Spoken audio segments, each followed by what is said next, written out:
Welcome to your Chapter 1 review for your first anatomy test. We're going to be reviewing in this vodcast all the main topics that we went through in each of the lectures that we've covered so far. We're going to talk about the format of the test, and then we're going to talk a little bit about how you can best prepare for your first anatomy test. So let's start today with the format of the test. So what can you expect to find? So the first thing you can expect to find is a number of multiple choice questions, and usually that's going to be 25 to 30 questions. And a good place that you can go to look at preparing for these questions is your textbook website. On the textbook website, there is a practice test for each chapter that has a number of multiple choice questions written specifically from each chapter. So I would look to that to maybe find some questions that you'll see again on the test and just to practice general content. The second thing you're going to find is true-false questions, and there are about 10 true-false questions, and you're going to need to be able to correct them so that they read true if they are false. And a good place again to look for those is in kind of the section reviews for each of the sections of the textbook. Completion questions are basically fill in the blank, and you're going to also see about 10 of those. And for those, you want to look at the key terms from each section of the textbook, and these are the terms that are in boldface type in the text. To prepare for that, you might want to do some flashcards, and there's lots of different flashcard software online that you could do online flashcards, or you can do your typical hard copy index card flashcards, but flashcards are a good way to prepare for completion. And then you have short answer questions, and this number varies. Some units you'll have more short answer questions than other units, but to prepare for those, you can look at old quizzes, because we often practice short answer questions from old quizzes, and also any critical thinking questions from the back of your textbook in the chapter review. Those are good preparation questions for short answer.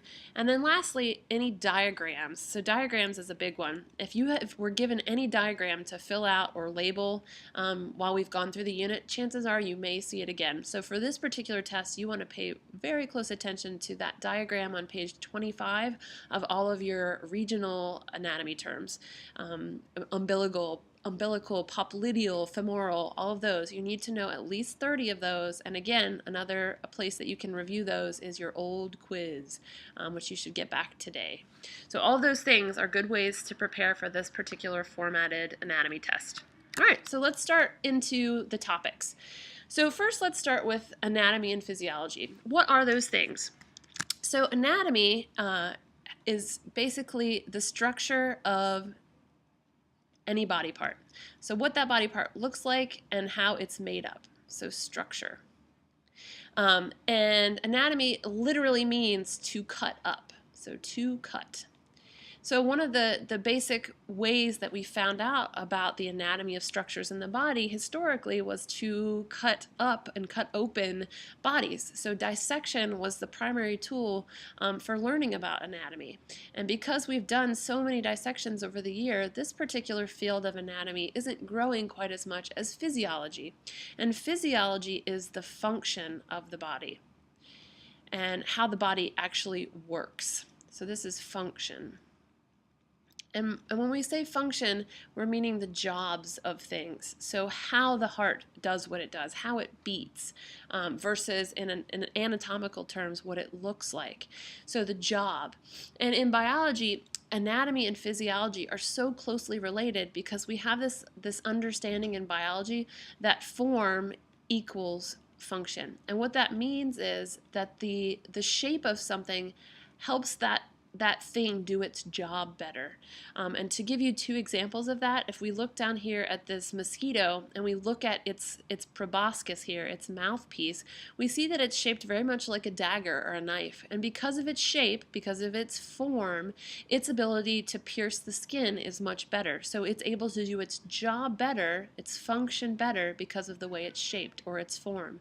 Another example of that would be to look at the teeth over here on this particular organism. If you look up front and you see canine teeth, those canine teeth are very sharp, they're very pointed, and again, that's because those particular teeth are doing a lot of cutting and a lot of ripping into flesh or into food.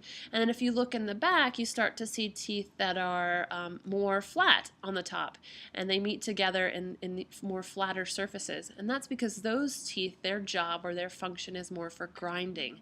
So really that form equals function idea in anatomy and physiology is super important, because as we move through, you're going to really notice this more and more, that the shape of something in anatomy is it allowing it to do its job better. Okay, so anatomy is the structure of things in the body, or what they look like, and physiology is the function. And which of these two topics is growing at a more faster rate in our society? That's going to be physiology. And the reason that this is the one that's growing faster is because the primary tools we use to understand function all have to do with technology. And technology is such a growing field right now in our society. We have so many more ways to see things. We're able to look at the body at these smaller and smaller levels, and we're seeing more and more about the jobs of cells and atoms and molecules in cells. So physiology is growing faster. Okay, so let's move on to the levels of organization in the body. So organisms are very complex, and because they are complex, they have all these different levels of hierarchy. We start small, and as we move our way towards the organism, those levels get bigger and bigger and include more and more things. So at the very base level, at our first level here, we have atoms. We have atoms of carbon, we have atoms of hydrogen, we have atoms of oxygen and maybe nitrogen, and all of those atoms start to combine into our second level of organization. And our second level of organization is molecules. Molecules and chemicals. And here we have examples of perhaps a water molecule here, and then those molecules can group together into things that we call macromolecules. And macromolecules are molecules that are big. Macro means big, so big molecules. And these in the body are going to be our proteins and our fats and our lipids, our oils, our carbohydrates. All of those things are building blocks to create our next level of organization, which is our organelles. And organelles are those tiny, tiny little things in the cell that act like organs, that act to do a specific job for the cell. Here we see a mitochondria, and the mitochondria's job in the cell is to make energy. So we have all these different little organelles. And those organelles get grouped together to form cells. And cells are the basic building block of organisms. They provide for the structure and the function of organisms on that base level. And then cells get grouped into two or more types, and those two or more types make up what we call tissues. And tissues, then, the definition of a tissue is where we have two or more cells working together for a specific job. And then tissues get grouped into our organs, such as the stomach or the pancreas or the heart or the lung or the liver. And then those organs get grouped into overall basic jobs of organ systems. And organ systems are things that we talked about in terms of cardiovascular system, urinary system, reproductive system. And then our top level here is going to be our organism. So each of these levels plays an important role in making us humans, our entire organism, very complex. From the very basic of atoms all the way up to organism, we get more and more complex. All right. So we talked in terms of things that we need from our environment in order to sustain life. And there were 5 things that you needed to know that, for example, they were on your first quiz. And the first thing that all life needs is water. And remember, when we talked about these things, it's not just the quantity that we have, but it's also the quality. So both of those things are important in terms of these 5 things.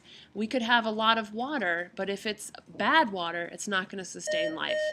So water is number 1. So water is important because water helps us to move things around our body. It helps us to maintain our body temperature. It helps us to cool ourselves to maintain body temperature. So water is a big one. The second thing that we talked about is food. So all living things need to have some kind of intake of energy. And then for us, that's our food.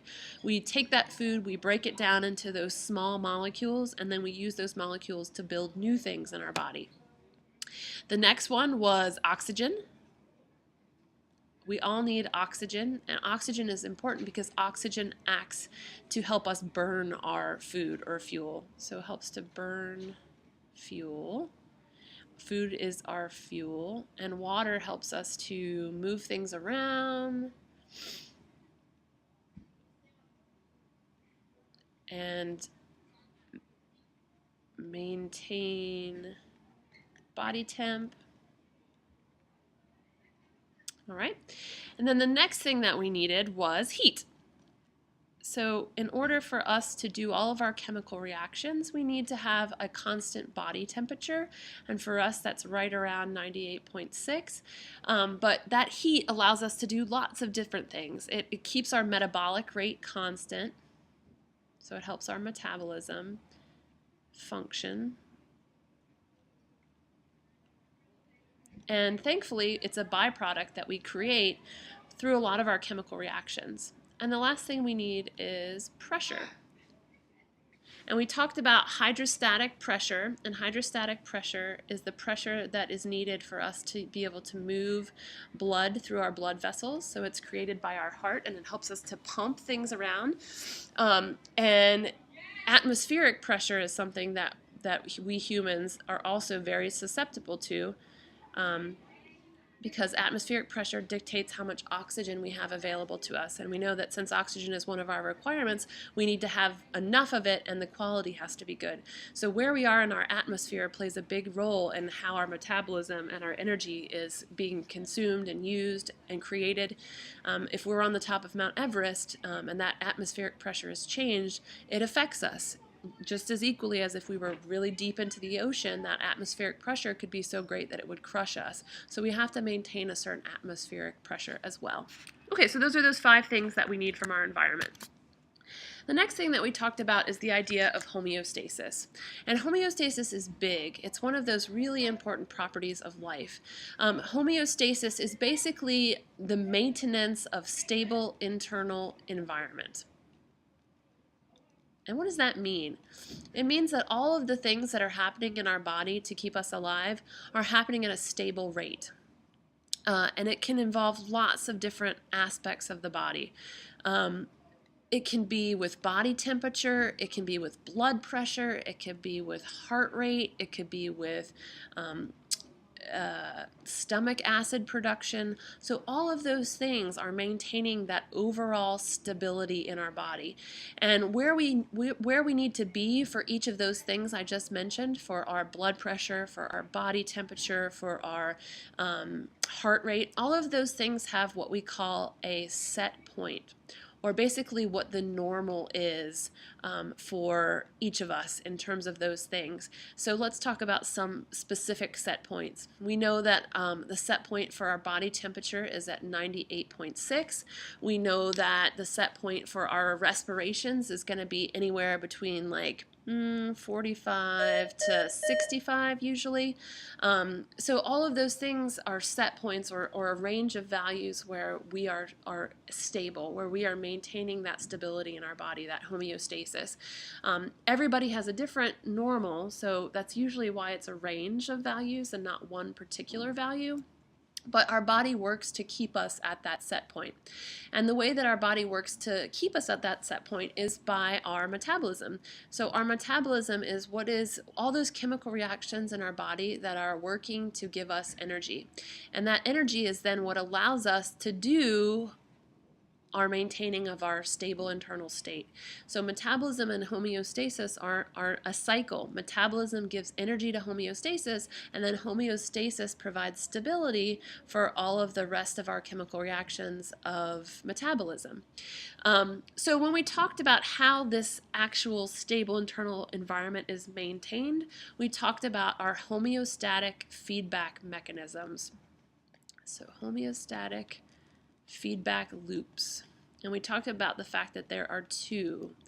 And each of those loops has three main parts, and those three main parts have to do with how we maintain that stability. So the first thing that we have is our environment. And our environment is constantly changing, right? So we have to be responsive to that environment. And the way that we can respond is through these feedback loops. And they have three different parts that we talked about. And you need to know these parts because this is a great short answer question on the test. So say your environment changes. Say your environment starts to warm up. So the first thing that happens is your receptors in your body notice that. And if we talk about this in terms of body temperature, those receptors could be things like nerves in your skin that are detecting a temperature change. Those receptors send that information to your control center. And your control center, in this instance, is going to be your brain. So your brain receives that information, and then it decides what to do with that information. And what it decides to do with that information is usually kick on what's called an effector. An effector is something in your body that is going to affect a change that's going to bring you back to your set point. So it's going to cause some kind of response in relation to this environmental change. So you have your receptors, your control center, your effector. So let's talk about this in terms of body temperature. So let's move over here to our two loops, okay? So say we are talking in terms of a thermostat, and here the thermostat is reading 68, okay? So that is going to be our normal room temperature. So let's say that's normal here. So what happens suddenly if the room temperature rises? So the room temperature starts going up and it starts to get hotter. So what's going to happen again is that thermostat here is going to detect a change. And that thermostat is acting as our receptor. So we're going to put receptor underneath. So it detects a change. It's going to send that change or that detection to your control center. So the control center here, oh sorry, this isn't thermostat. Sorry. That's going to be the thermometer. The thermometer detects a change in the temperature. That's going to send that to the control center, which is your thermostat. And the thermostat is acting as your control center again. And then that thermostat is going to decide what it needs to kick on in order to bring you back to this normal temperature. So it's going to actually kick on the AC unit. The AC cooling unit is going to be your effector. All right, and that effector is going to drop that temperature back. It's going to kick on, and that temperature is going to be brought back to normal. And basically the same thing happens if that temperature drops below. So if it drops below normal, that thermometer, again, is going to notice the change. It's going to send that changing information to the control center. That control center is going to kick on here the heat pump instead of the AC because we need a different effect if the temperature is dropping.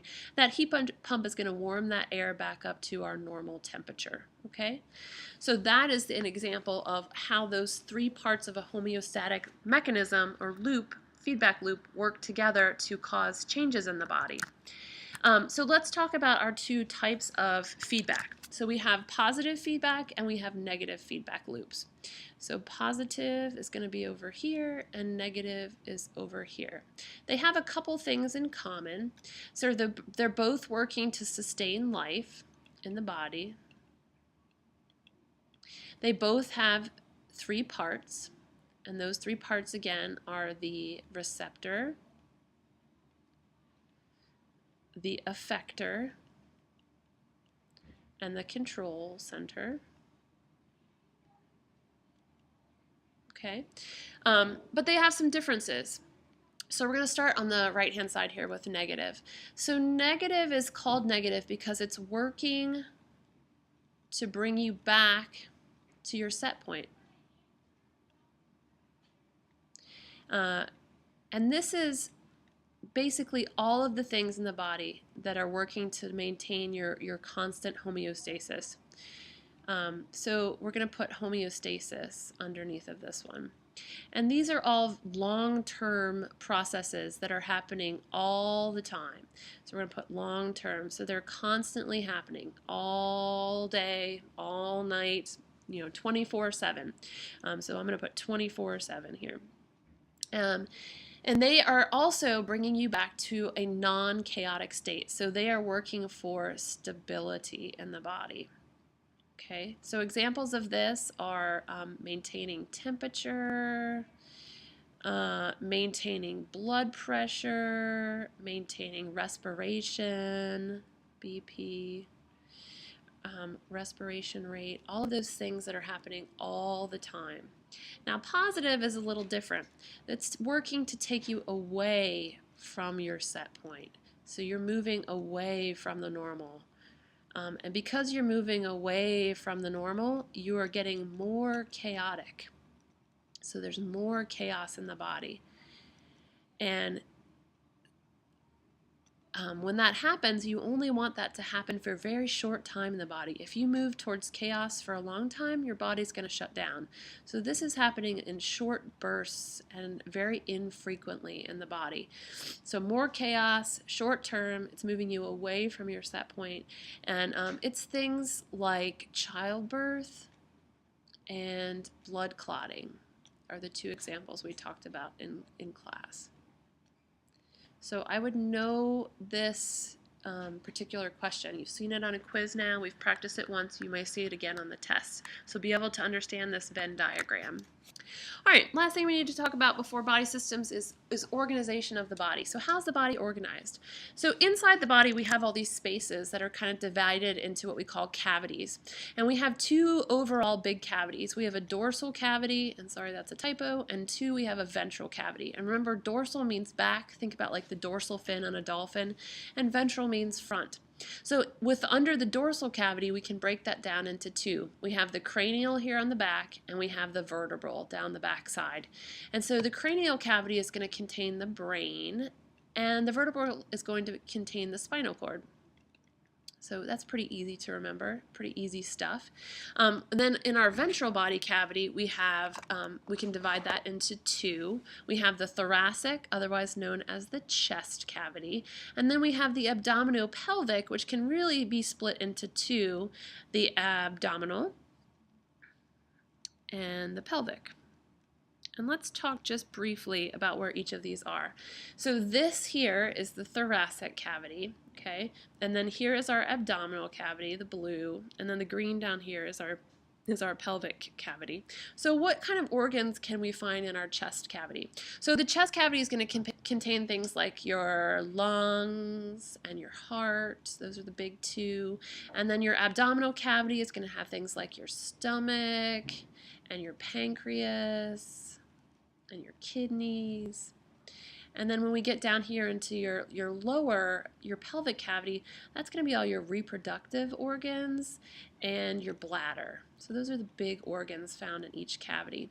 And the only other big thing is we have a very important muscle that separates these two cavities here between your thoracic and your abdominal cavity. We have what's called the diaphragm. And it's a really thick dome-shaped muscle. That's why I drew it like that.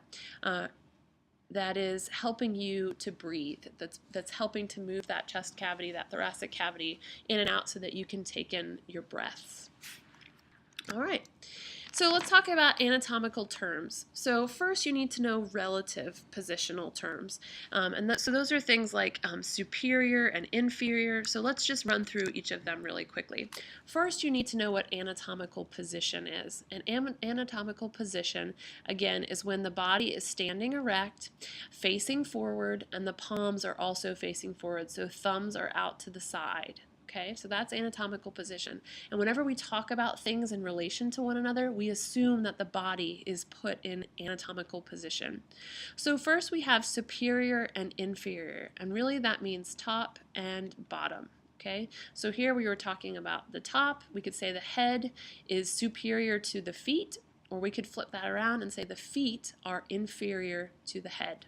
Okay, and then we have anterior and posterior, and basically that means front and back.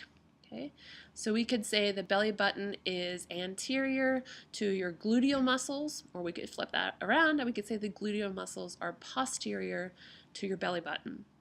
And then we have medial and lateral, and that basically means middle and side.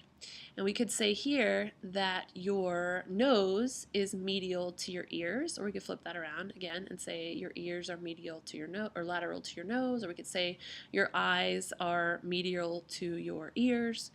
And then proximal and distal is when we are talking about things that are on an appendage. And an appendage, again, is an arm or a leg. So if I'm talking about two things that are located on the same appendage, I would use proximal and distal. Proximal means closer to the trunk, and distal means more distant from the trunk. So you would say that your shoulder is proximal to your trunk than your wrist. So it's closer to your trunk than your wrist is. And then the last one is superficial and deep. And superficial just means closer to the surface, and deeper means deeper into the body. And so we could say that your skin is superficial to your heart, or we could say that the lungs are deeper than your freckles. Okay, so know those anatomical terms because you might see some of those on the test. We also knew or learned the body planes, and the body planes are how we can divide the body through all these imaginary lines. And the first one that we learned is sagittal. So we have a sagittal plane, and the sagittal plane basically divides you into left and right halves. So we have a left and a right half. And basically we have kind of some things we can add to the front of sagittal. So we can say parasagittal, or we can just say sagittal.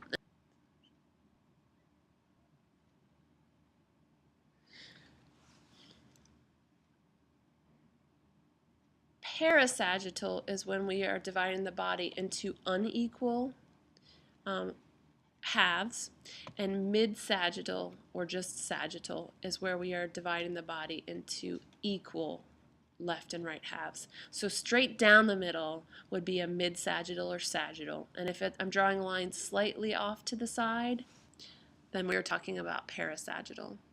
Transverse is we are separating into a top and a bottom half.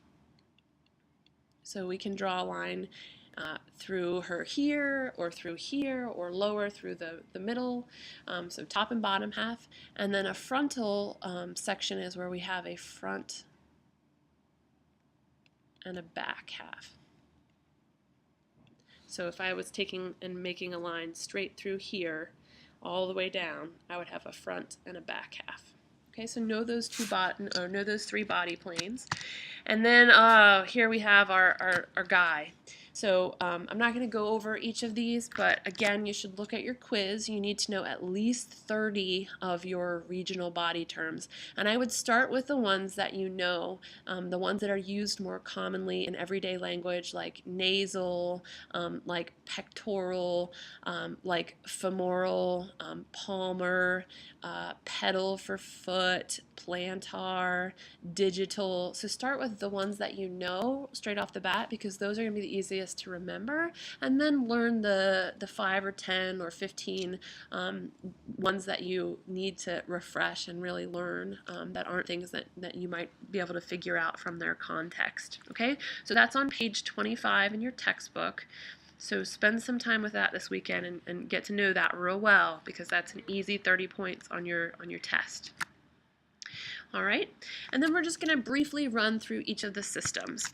So first we have the integumentary system, and the word that you should think of when you think of integumentary system is covering.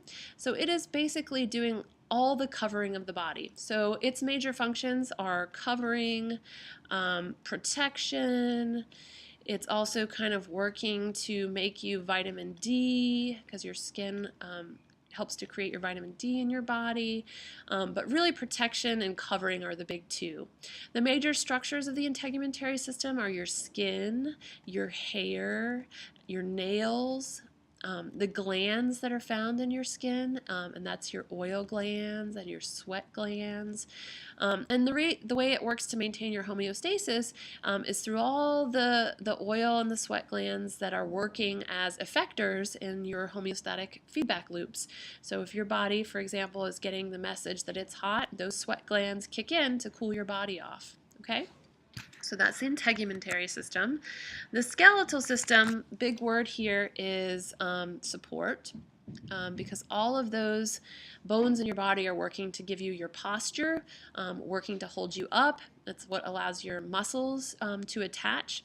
So all of the bones in your body and the way those bones come together into your joints are your structures of your skeletal system. And your skeletal system does a big thing, and it helps regulate the calcium in your body. And calcium is stored in bones, but it's really important for how your body works in terms of its muscles. So we'll understand and learn more about that calcium loop when we get to bones. Next up, we have the muscular system, and the muscular system, big word, is movement, because it's helping you to move, it's helping you to maintain your posture. So all of the muscles in your body, your tendons, which are what are connecting your muscles to bones, are part of your muscular system. And the way it's helping to maintain your system homeostasis is it's creating body heat for you. So whenever you're really working and using those muscles, heat is a byproduct. And that heat is kind of trapped in your system to help you maintain that 98.6 body temperature. Next up, we have the nervous system, and the nervous system is all about coordination. So it's taking all of the information that it is getting from all of your receptors all over your body and coordinating that information into one big message. So the structures that you find in your nervous system are your nerves, and you have a lot of different nerves in your body. You have cranial nerves in your head, you have spinal nerves coming off your spine, and you have kind of peripheral nerves that are located in your appendages, like your legs and your arms. Then you have your brain, that's a big one, and then you have your spinal cord. So those are kind of the big parts of the nervous system. And it's maintaining your homeostasis because it's basically acting as your control center in those homeostatic feedback loops. It's getting all that information and deciding what to do with it. Next up, we have the endocrine system, and the endocrine system, big word there, is messaging. It is the big chemical messenger system in your body. So we have some big structures in your body that are called glands, and those glands produce what are called hormones. And hormones are little chemical signals in your body that get sent through your bloodstream to all these different parts of your body to signal changes or things that need to change. So chemicals that send messages. So basically, glands act as effectors in homeostatic feedback mechanisms. They get a message from your control center and they kick on, and they may secrete a hormone that causes some kind of change in the body. A good example of some particular structures in the body that are glands is, for example, your pancreas, and the hormones that your pancreas secretes are insulin and glucagon, and those two hormones help regulate the blood sugar that is circulating in your bloodstream. So when you get really hungry, those hormones are signaling things to start to change in your body. Next up, we have the cardiovascular system, and the cardiovascular system, you should think circulation. So it is helping to move things all around your body through circulating them, moving them to different parts. So all of your arteries in your body, all of your veins, all of your capillaries, which are the little blood vessels in your body, and your heart are part of your cardiovascular system. And it's important in homeostasis because all of your body needs nutrients, and those get moved around through your cardiovascular, and they all need to get rid of waste in order to stay stable. So they need nutrients and they need to get rid of waste. The cardiovascular system allows them to do that. All right, next up we have the lymphatic system, and the lymphatic system is also known as the immune system. And so our big word for the lymphatic system is protection. So it's helping to protect your body from all kinds of pathogens or things that cause disease. And so in your lymph system, we have lymph nodes, which are what your doctors feel for in your neck and in other places in your body, like under your armpits when you get sick, because lymph nodes will get swollen sometimes when you are starting to feel ill. So lymph nodes, and you have a bunch of fluid that moves around through your lymph nodes called lymph fluid. And then you have all these blood cells called white blood cells in your body that help to find cells that are not your cells and destroy them.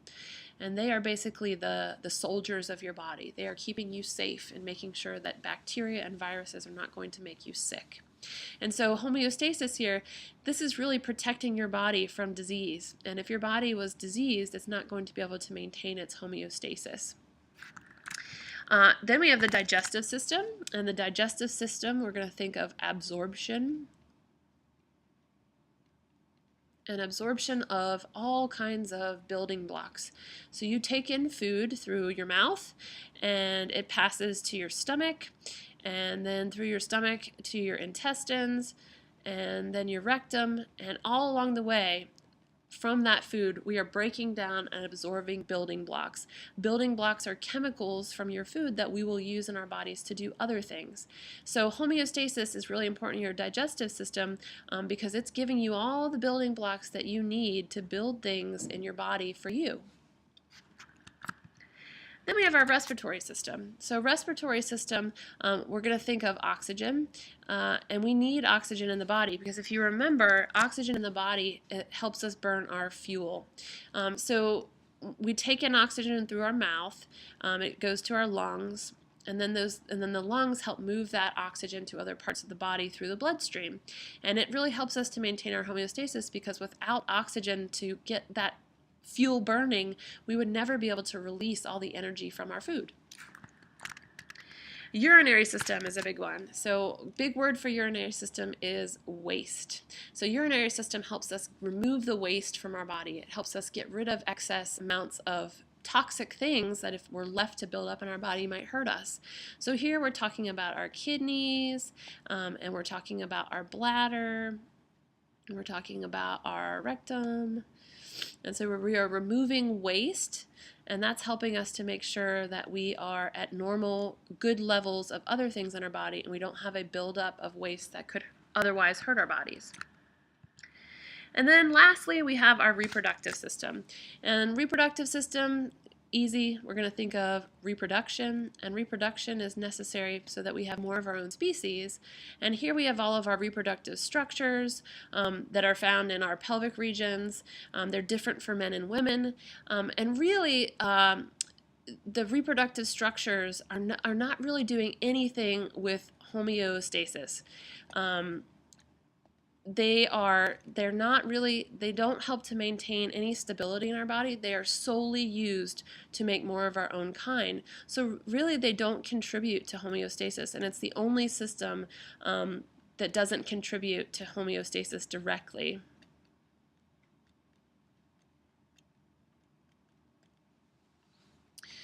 So some other structures, so we have the uterus, the ureters in males, the vas deferens, but really you just need to know that the reproductive system is for reproduction and it doesn't really contribute to homeostasis.